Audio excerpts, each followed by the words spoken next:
ధాన్యం కొనుగోలు విషయంలో తెలంగాణ ప్రభుత్వం పూర్తిగా విఫలమైందన్నారు మాజీ మంత్రి హరీష్ రావు. తమ హయాంలో కేంద్రం మెడలు వంచి ధాన్యం కొనుగోలు చేసేలా చర్యలు తీసుకున్నామని తెలిపారు. ఇప్పుడు కాంగ్రెస్ ప్రభుత్వం మాత్రం ధాన్యం కొనుగోలు చేయలేక కేంద్రంపై నెపనెడుతోందని తెలిపారు. అటు పంట కొనుగోలు విషయంలో ఉత్తమ్ మాట మార్చారంటూ ఆరోపించారు హరీష్ రావు.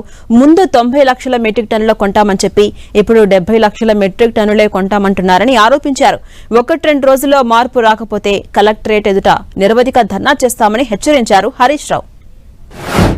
ఉత్తమ్ కుమార్ రెడ్డి నీది నోరా మోరా?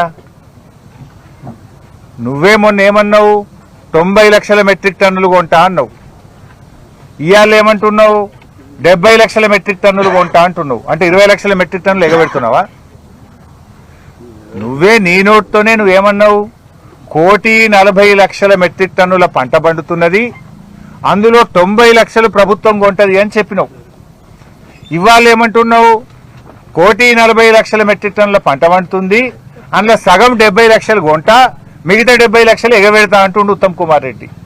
అంటే మిగతా 70 లక్షలు దళారులకు అమ్ముకోవాలనా? ఏం చేయాలి?